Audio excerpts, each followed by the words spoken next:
नमस्ते सारस्वते देवे गौरवाणी प्रचारिणे निर्विशेषा शून्यवादी पाश्चात्यादेशतारिणे जय श्री कृष्ण चैतन्य प्रभु नित्यानंदा श्री अद्वैत गदाधर शिवासादि गौर भक्तवृंदा हरे कृष्णा कृष्णा कृष्णा हरे Ram Ram Ram Hare Hare. So Maharaj was yesterday talking about uh, the laxity in bhakti. That part was very prominent yesterday in this discussion. Let's begin from that.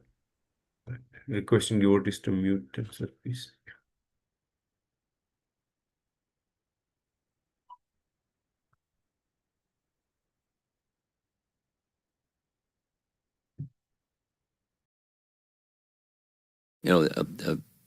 Some icing on the cake or carrot at the end of the stick or, something.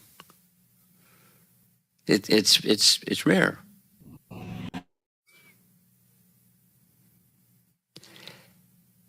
Then Jiva Goswami goes on, quoting another verse from the same chapter. My dear friends, O sons of the demons, you cannot please the Supreme Personality of God and be becoming perfect brahmanas, demigods, or great saints, or by becoming perfectly good in etiquette or vast learning, because these are all nice qualities. None of these qualifications can awaken the pleasure of the Lord. Again, thinking of the definition of what bhakti is. Anukulyena Krishna Anushilanam, that's it. Nor by charity, austerity, sacrifice, cleanliness, or vows can one satisfy the Lord. The Lord is pleased only if one has unflinching, unalloyed devotion to Him. Now, those are nice words. And how do you get there?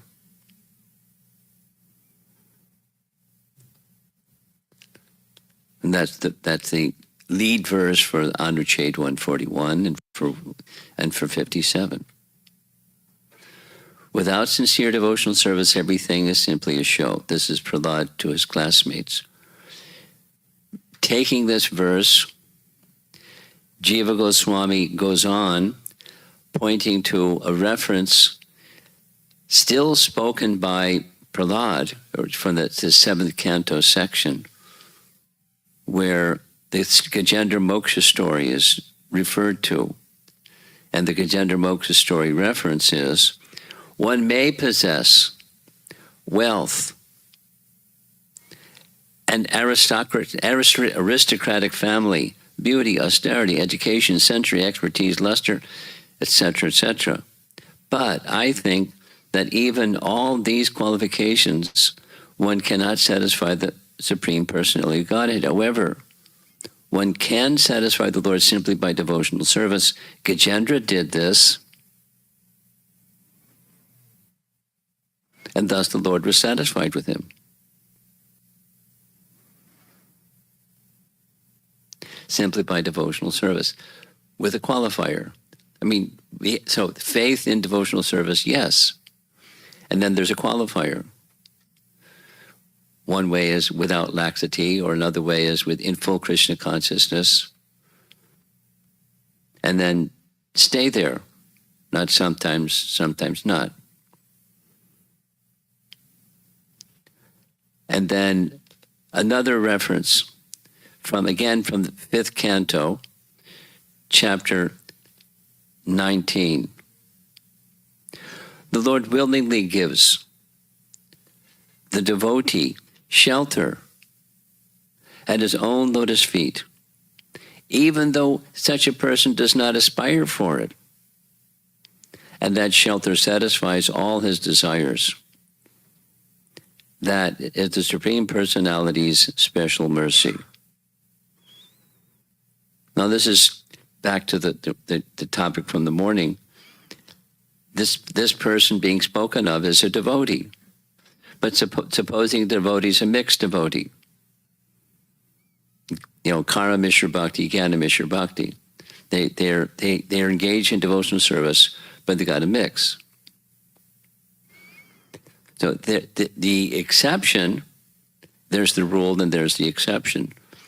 The Lord willingly gives the devotee shelter at his own lotus feet, even though such a person does not aspire for it, and that shelter satisfies all his desires. So he's Kara Mishra, Gyan Mishra. He's got a desire, like Dhruva. Big time Karma Mishra Bhakti.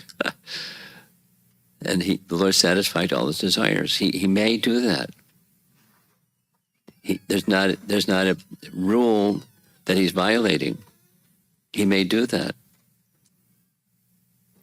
but he doesn't have to. And if through this bhava bhakti stage, for this price or eligibility or qualification necessary to get the fullness of Krishna's mercy, the fullness of what bhakti provides, the opportunity that bhakti provides, Krishna has the capacity. So back to, there's another illustration showing the same. The highest position that anyone can reach in life is to serve his lotus feet. Now, we certainly heard a lot about this with the Kaliya Damana Lila, the mercy from his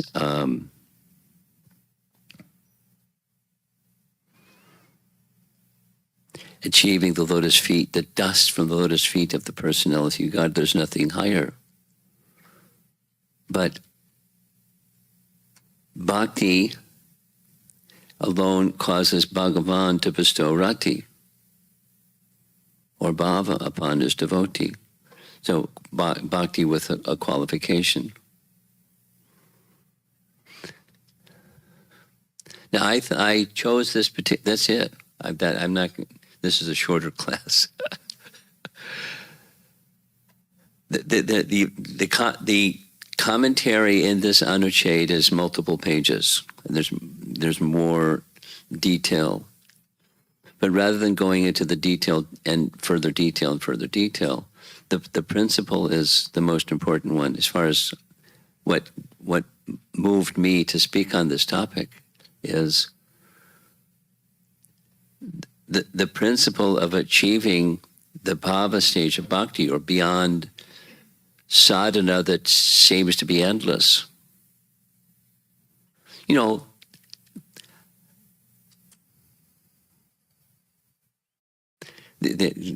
Having taken part in many japa retreats, and I'm going to go offline from the actual Anucheta and just the application of it.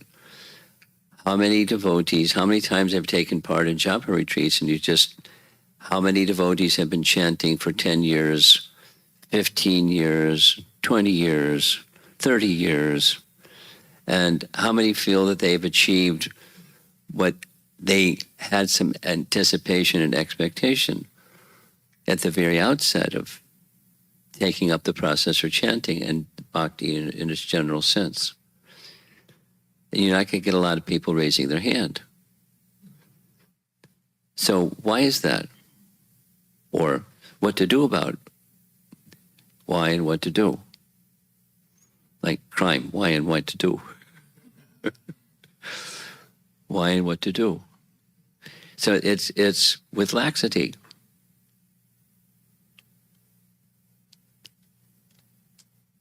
So how to move from laxity to no laxity? And Krishna will help, but supposing we don't have that focus.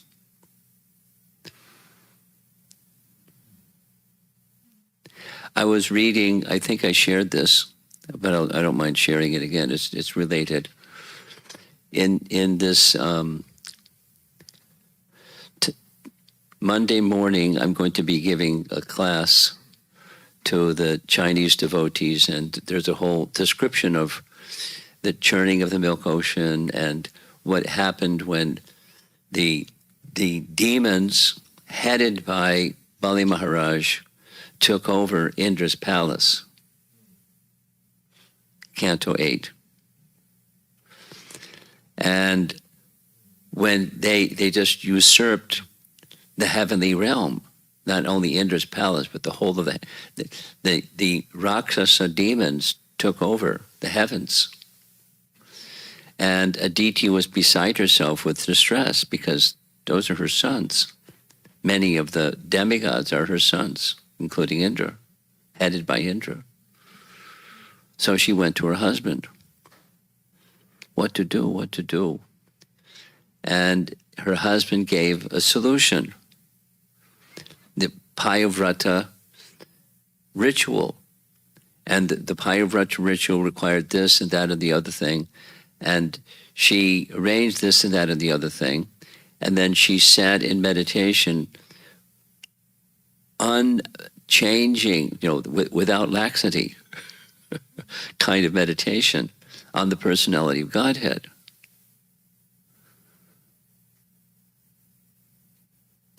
And then the personality of Godhead appeared before her.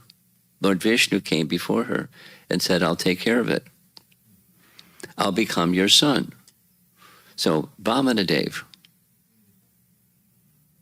And Vamana came to the Bali and did what he did. And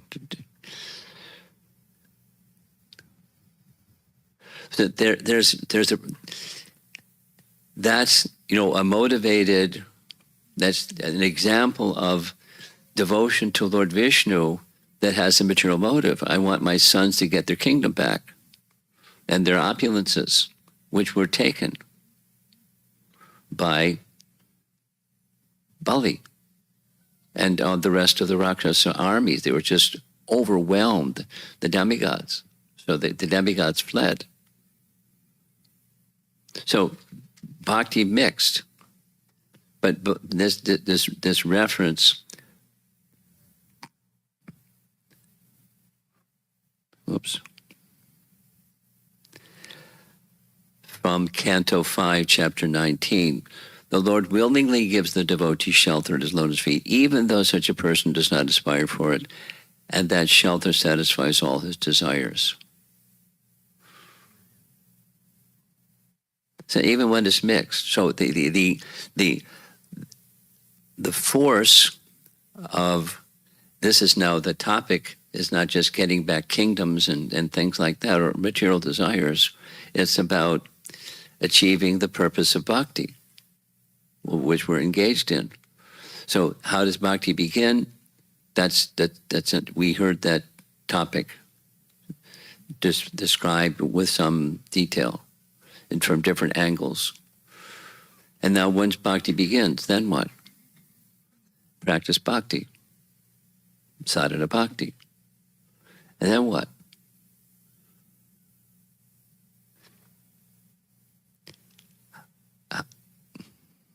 So we have this nice ISKCON phrase going back to Godhead. And that, because it's Prabhupada's phrase and it's something he encouraged all of us to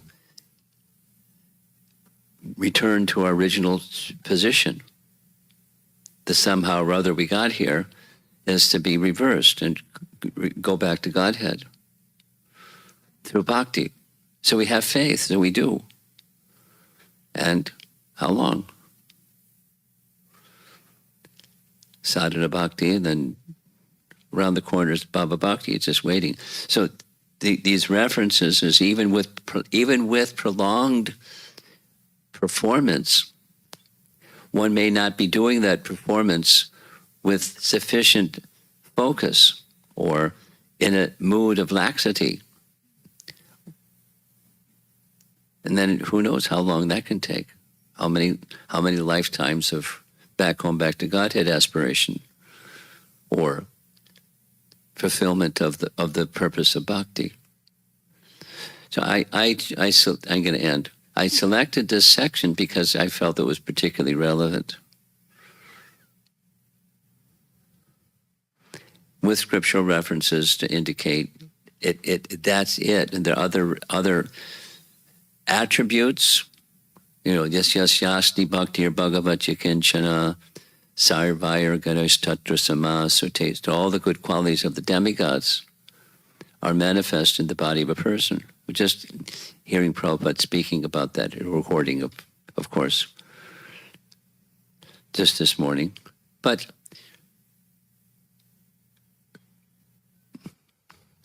like the comment that was made about meeting the devotees, I don't know her name. Next, Damayanti, your comment.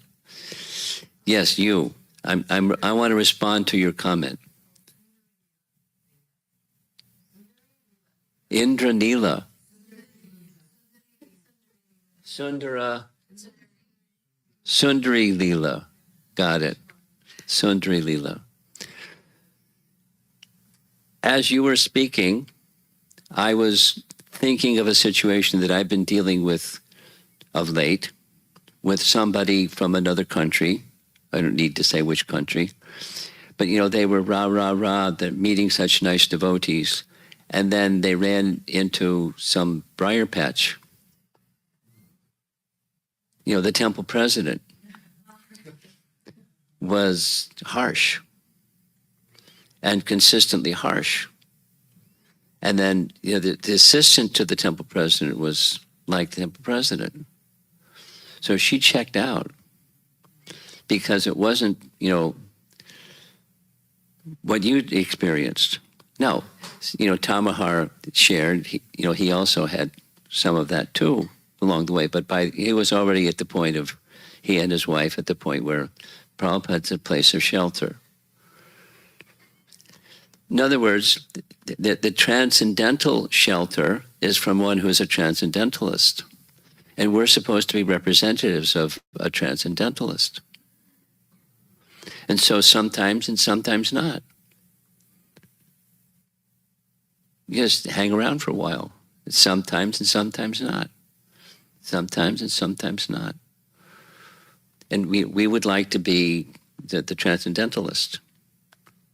So that's bhakti without laxity. So that's not just our attainment, but it's representing others and being able to deliver Krishna. So back to the title. Oh, come on. Bhakti bestows love for Bhagavan. So let us be bearers of that bhakti that bestows love of Bhagavan by representing. And there's an eligibility to be able to do that. And sadhana is nice, but sadhana may be incomplete. And then sometimes, with residual stuff that we carry with us that's not replaced by transcendental. Are you okay with putting it here? So there's a big responsibility because bhakti bestows love. So that invites the social commentary kind of question. So let's see if there's some discussion. What's our? It's 10 minutes after 12. Okay, half hour, 35 minutes. Okay.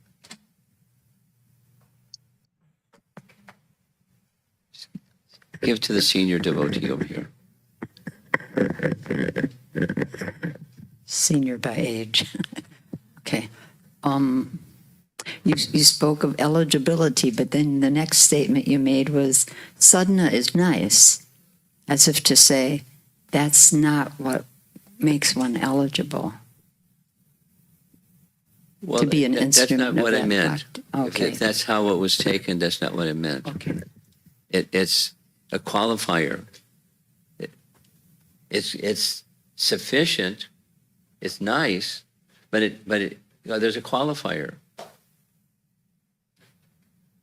How the sadhana is performed. Yeah, how it is What done. quality of sadhana. Yeah, the quality. Okay. Qualifier. Not lax. Yeah, not laxity. Okay. Or, his in full Krishna consciousness. Go ahead.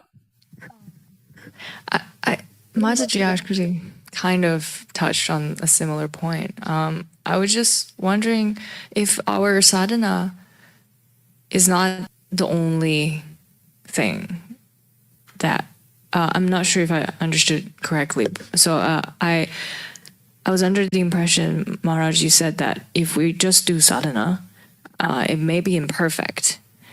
They are like residual from our lifetimes in the material world. That's not really purified. Like it's just there. Would you say then the other thing that we must do is like service? So if we are doing service, it's orientated towards others. No, bhakti includes service. Bhakti is service. Sure. So it's not separate. Oh, so that's also sadhana. Like service is part of sadhana. Yeah, sadhana bhakti is bhakti. Bhakti is service. Oh. You're practicing not just chanting, you're practicing sadhana, you're practicing service. Oh, so everything comes under actually the umbrella of service. It's not just chanting, it's everything. Bhakti. Okay.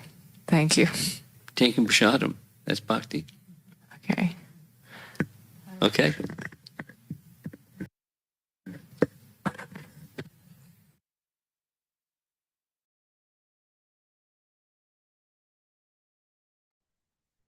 Hare Krishna. We pause here for today, the lecture. Any questions or comments? Any realizations you would like to share? Anything from yesterday also? Sharbari Mataji. Hare Krishna Prabhu. I like the last statement that bhakti includes everything basically. It's not just chanting. It will include your service and it will include taking prasadam as well. So that was a good learning for me. Thank you, Prabhu. Hare Krishna. Yes, ma'am. Very much. Any other devotee? Hare Krishna Prabhuji, Dhanvat Pranam. Am I audible, Prabhu? Clear and loud, much. Please. Now am I audible? Yes, clear and loud. Okay, thank you, Prabhu. So, Prabhu, I was just wondering that Bali Maharaj actually, when captured the um, upper regions of the upper lokas, what was occupied by devatas at that point of time, what was the problem? Because Bali Maharaj, he himself is said to be a great devotee of the Lord. Like he was not uh, he can't be categorized as the demon. And when he is the king, his subordinates definitely have to follow certain things.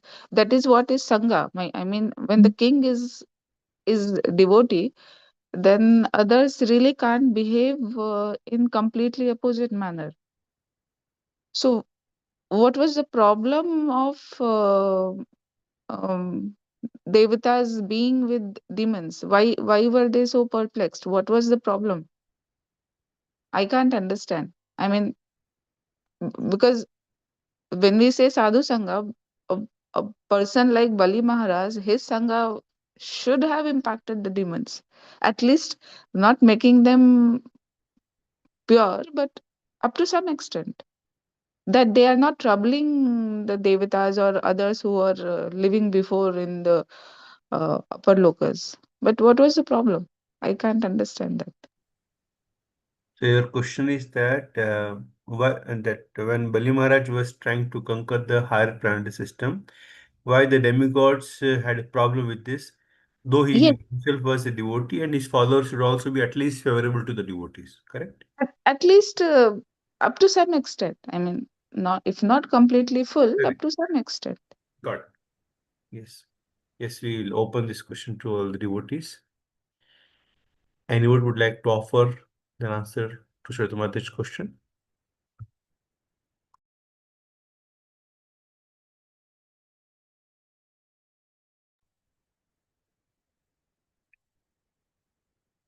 Any attempt here?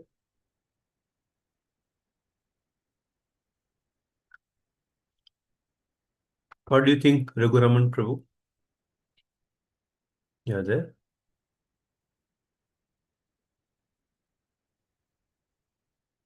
Yes, Prabhu, I'm there, Prabhu. Hare Krishna. Yeah. And what do you think? What Shwetamataji has asked some question, right? Yes, Prabhu, I heard that question. I was also trying to think what it could be. But I mean, the little what I know, I think it could be probably to do with him, thinking that he has. I mean, maybe it's because of his ego or his aham, why he's kind of had to be got back to the stage. Maybe he had reached a point where he had gone too much above his own aham. So probably that is the reason why maybe God came down that. That is just my guess. Okay. Thank you. But so for that, Indra is also not pure devotee. Indra also has all bad qualities of that sorts. But he is a devotee, that is why he is allowed. So that point also we have to consider. Sure. Ashok Prabhu, Chanakeshwar Prabhu, anything from your end on this, or any other thing you would like to share?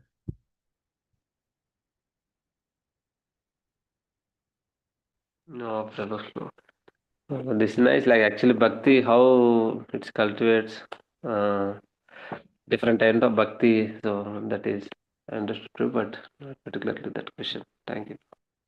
Okay, sure.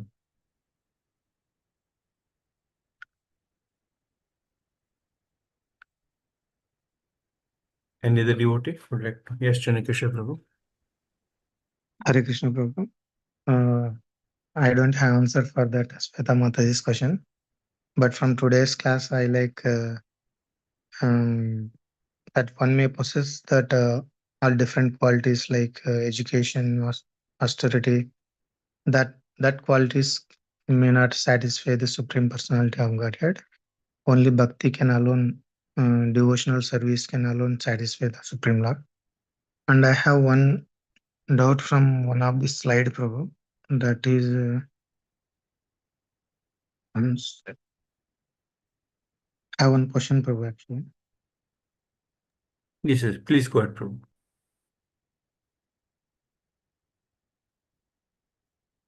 I'll ask later, Prabhu. Okay, sure.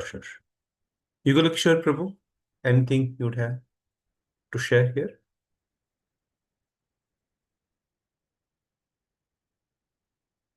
Hare Krishna Prabhu. On Mataji's question or Chandrakeshwar Prabhu's. Chandrakeshwar Prabhu did not ask, right? Yes, didn't ask me yet. Mataji's question, if I understood that, why Bali Maharaj is considered as a demon? No. The question is that although he was having devotional qualities, why the demigods opposed when he was trying to conquer the higher planet system? He's also devotee. His followers, those are also devotees, kind of. So Indra is also anyway not a pure devotee. What is the problem? Is Bali Maharaj takes over.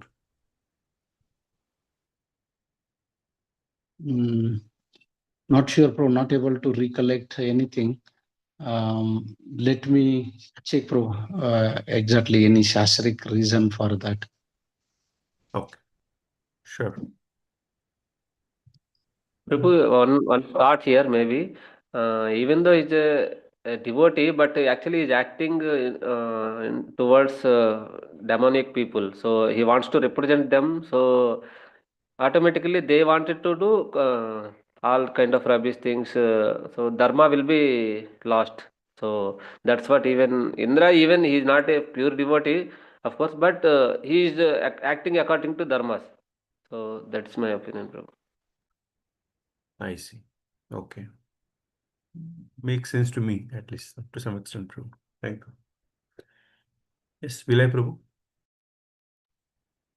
Hare Krishna, uh, my thought will be he's trying to acquire something which he's not possessing because position of Indra changes on periodic basis. So that is one thought that I had to. So that's why at that point of time he was considered as this was a demonic activity. Yeah, okay. Thank you for sharing. Chanakeshwar Prabhu, you unmuted yourself. Anything you would like to share? Yeah, Prabhu. I was about to ask that question. That is Yeah. from slide number 5.19.27. So it is saying that purport, the Lord willingly gives the devotee shelter at his own lotus feet, even though such a person does not aspire aspire for it. And that shelter satisfies all his desires. That is the Supreme Personality of Special Mercy. So, uh, when it happens like that Lord willingly gives that shelter to the on his lotus feet to any specific devotees or like something like that, I have some doubt on that, confused. You mean to say you want to know the example of such a devotee that unwillingly Lord gives a shelter, or what point in time in of sadhaka's life this happens? Which is Yeah, your both perspective, bro. both? Okay. Yeah, thank you. Yeah. Shamkund Prabhu, it's 701. So I thought if you can share some light on the questions by Shweta Mataji and Chanakeshwar Prabhu and your own sharing, Prabhu. Prabhu, I'd like to read something and then respond, Prabhu. Let me try that. Otherwise, I'll be telling from my own mind. So give me a little time. Tomorrow, I'll tell that, Prabhu. I'll respond there. For both the questions? Yes, Prabhu. Okay. Okay. Anything from today's you or yesterday's, Prabhu? You would have anything to share? Shamkund. Nothing, Prabhu. Nothing. Yes. Kumarika Mataji, anything from your end? Oh, Guru Prabhu, you unmuted. Please, please. Go. Yeah. Hare Krishna, Prabhuji. Thank you, Pranam. Hare Krishna, Prabhu. There is one point actually, which I was thinking. In the first slide, Maharaj mentioned that there's a 7.7.51 to 52. My dear friends, O sons of demons, you cannot please Supreme Personality Godhead by becoming perfect Brahmanas, demigods or great saints, or by becoming perfectly good in etiquette or vast learning. None of these qualifications can awaken the pleasure of the Lord, nor by charity, austerity, sacrifice. In the same slide, like it is there, like the Lord is pleased only if one has unflinching, unalloyed devotion to Him. This is mentioned here, and as the next slide, it is mentioned that like one can satisfy the Lord simply by devotional service. I mean, one may possess like wealth or any other qualities; it does not matter. Uh, Only the devotion service is the one like which will satisfy the Lord. And Maharaj mentioned as Gajendra example in that. And in the third one, like again, Maharaj mentioned like the Lord willingly gives us shelter at His lotus feet, even though such a person does not aspire for it. So I'm bit see the previous slides. It's mentioned like the Lord is pleased only if one has unflinching, unalloyed devotion. And here I see that like willingly Lord gives the shelter at His own lotus feet, even though such a person does not aspire for it, and that shelter satisfies all his desires. So that is a Supreme Personality's special mercy. So I'm not able to understand exactly these three things, Prabhu. A lot of So, contradiction we see here, right? yeah, one place like unflinching and unalloyed devotion, and other places like, yeah, this is clear, like only devotional service alone like satisfies the Lord, irrespective of any other qualifications. And other thing, Lord Himself willingly gives, but even the one does not aspire, and with that, like the desires will get purified. So, Yes, mm, a lot of contradiction is there, but thankfully yes. we have Kumarika Mataji to rescue. Kumarika Mataji, anything from your, please share here. Prabhu, the first two slides, of course, says that Lord is merciful to those who have got a unalloyed devotion only, will please him. But on whom he will bestow mercy, he is Swarat, he is fully independent. And sometimes, even if it is a Karma Mishra Bhakta, somebody wants something, he didn't ask specially for the shelter at the lotus feet. Like he gave, Maharaj gave the example of the Aditi praying to the Lord for her sons who have lost their kingdom to Maharaja.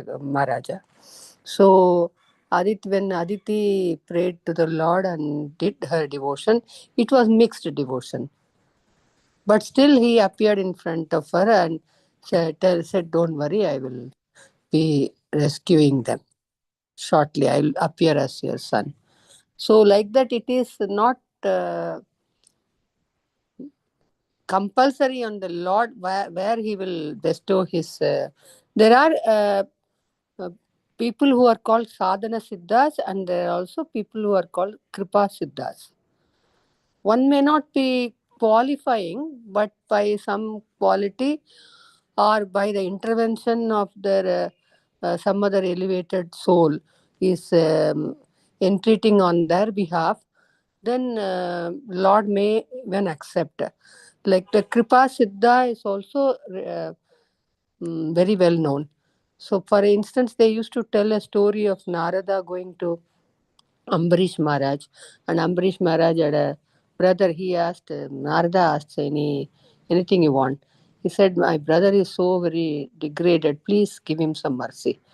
So Narada went and saw him in very degraded state, fully drunk, and hardly he was conscious. But then when he met him for a few brief period of time, he said that when you go to Yamadharmaraja, you ask him what is the implication of having a sadhu sangha for a very short period of time. So he will ask that question, and he will finally end up in Vaikunta, and which is a place of never coming back. So nobody will know the answer from Yamadharmaraja to Brahma, and all of them will go to Vaikunta. So he said, then Lord will say that anyway he has come. That means you have brought him, means he will not go back. So there is also Kripa Siddhi part of it. So Lord can bestow his um, benediction on anybody. He is totally independent. So in that case of Aditi, she did not ask. It was not unalloyed devotion, but still she followed some um, very strict vrata, and he for her son's sake, and that is what Maharaj explained, Prabhu, for that. So maybe like in one line we can say there are rules, but then there are exception also, something like that. Yes, Prabhu, exactly. Guru Prabhu, does it satisfy to you? Yeah. Thank you, Mataji. Okay, we have maybe 1 or 2 more minutes if any devotee would have anything to say. Probably like as a continuation, like in the yesterday session also, I see similar aspects of it. I mean, Maharaj explains about the laxity of intention. So you mentioned like it is very difficult to get. I mean, Bhagavan does not avoid rati, and similarly, Jiva Goswami tells that like it may come if a practitioner continues for a long period of time. And this is the one aspect, like he gives the hope for it, like if you continue to the practicing, and there will be laxity of intention, like which can goes and which can uh, avoid the Bhagavan mercy. And on the other side of it, like the Sudurlabham, whatever we heard, right? Bhakti is very difficult to attain in two ways. If undertaken abundance, but without genuine attachment to Krishna, Bhava Bhakti cannot be attained even after a long time. And another point within the Sudurlabham is even if practiced with such attachment, Krishna does not avoid Bhakti with rati to the practitioner immediately. So yesterday's and those point and today's, like, it's practitioner aspect is different and Krishna's mercy aspect is different. So there are 2 points yesterday and today also, like, similar. That's what I noticed, Prabhu. Yes, very much true, Prabhu. I think you need to understand clearly the segregating Krishna's mercy side separate and the practitioner or the sadhaka aspects of it, like different aspects are there. Yeah. Shamgun Prabhu, on this point, you have some clarification to offer, Prabhu? This too tomorrow, Prabhu. This too. Okay.